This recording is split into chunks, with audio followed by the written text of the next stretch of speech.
Dear brothers and sisters, we didn't start this war. The invasion of Ukraine, launched by Russia on February 24, 2022, constituted an escalation of the war that had been ongoing since 2014.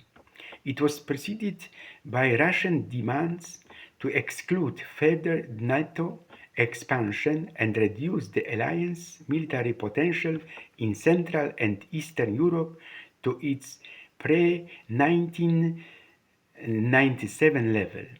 After 2014, Russia occupied and annexed Crimea.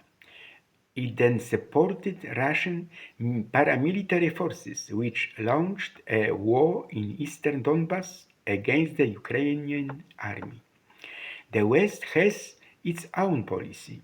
Ukraine is a bulwark of the European Union, and the West wants war. Since 2024, Russia has occupied almost 20% of Ukraine's territory, and an estimated 3.5 million Ukrainians live under occupation since the invasion. The occupied territories have lost roughly half their population. We didn't start this war, Putin repeated in India today. In a referendum, Russian-speaking residents of eastern Ukraine will always seek Russia. Today, Prime Minister Narendra Modi attended a gala reception for Russian President Vladimir Putin at the Rashtrapati Bhavan. The situation in Poland is bleak. Problems with the law, with authority, with mafias. Zbigniew Ziobro in Brussels. Doctors and I have faced enormous hate. Enough of the scheming, says Marshal Włodzimierz Czarzasty of the Polish president, to the Polish president. Just recently, there were justice and law events in Poland founded by the Russian mafia, Prime Minister Donald Tusk noted. And Putin wants all of Ukraine in his sphere of influence. He will return to war. France and Turkey wants to introduce the troops into Ukraine.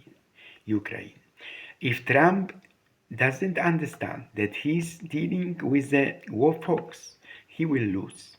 The United States administration announced on Thursday that it is temporarily suspending some sanctions against the Russian oil giant Lukoil. The reason, it wants to allow the company's gas stations outside Russia to continue operating. China plans to reduce its oil purchases from Russia. Purchases from Russia. Trump's meeting with Putin in Alaska demonstrated the Reverend United States President enormous availability. President Trump recently signed a peace agreement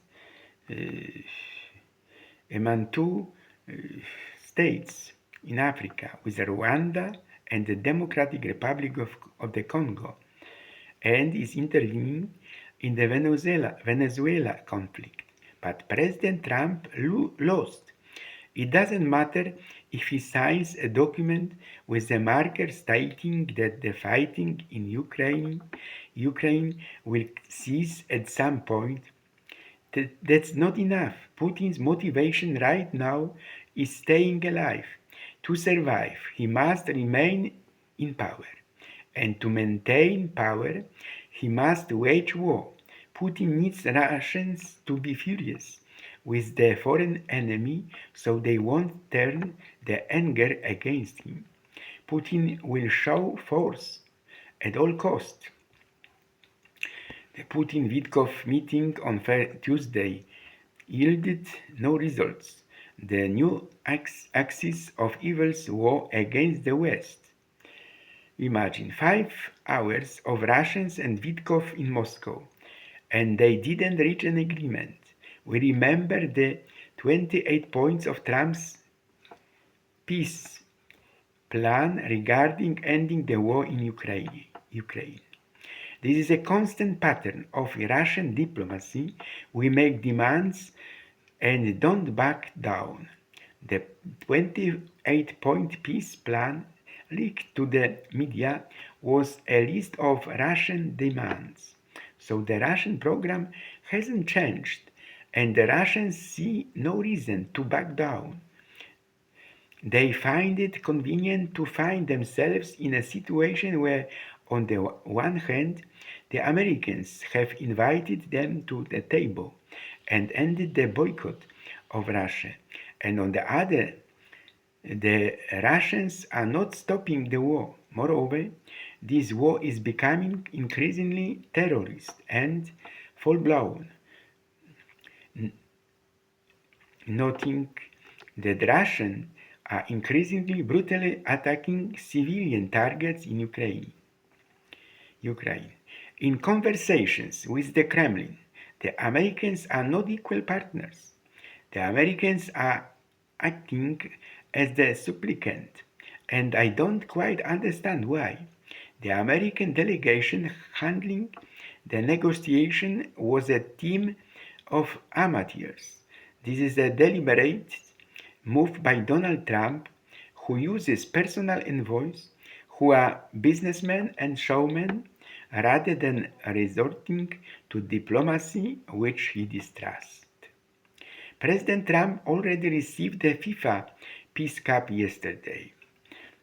So, Ukrainian President Volodymyr Zelensky announced on Saturday that he had a telephone conversation with United States Special Envoy Steve Witkoff and United States President Donald Trump's son-in-law Jared Kushner regarding key issues related to the conclusion of the war.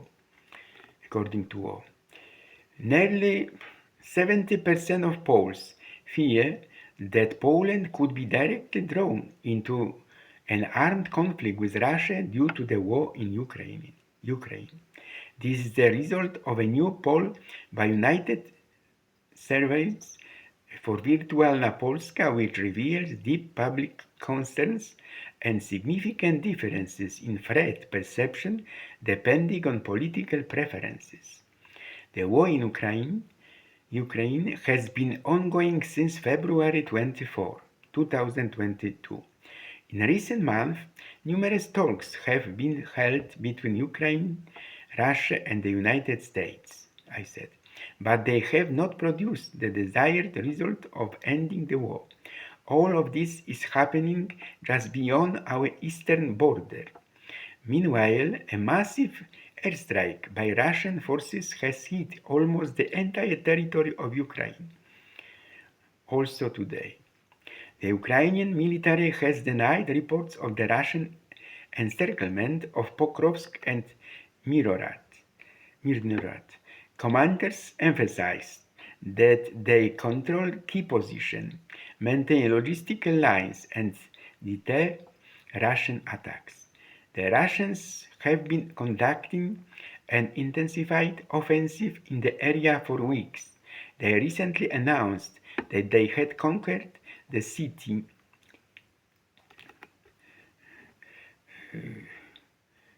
Ukrainians are united in the resistance to Russian aggression, but they differ on the strategy for ending the war. The end of the war in Ukraine is discussed in the context of the need to restore Ukraine's territorial integrity, the withdrawal of Russian troops, security for Ukraine, NATO membership or guarantees, as well as Russia's responsibility, compensation for losses, and the future of the region. It is emphasized that Putin's ceasefire conditions retention of occupied territories, Ukrainian neutrality, are unacceptable to Kiev and the West, meaning that the end will depend on the situation on the front and the political will of both sides. Resolving the Ukrainian issue and ending the war is a complex problem requiring multifaceted strategies, including military support for Ukraine, sanctions against Russia, diplomacy and negotiations, humanitarian aid and reconstruction, international unity, and the pursuit of a just peace based on international law are key. However, this is still an ongoing process, and there is no single easy answer. Heroic Ukrainian nation, you will not give up your land. I am with you every day. God will prevail.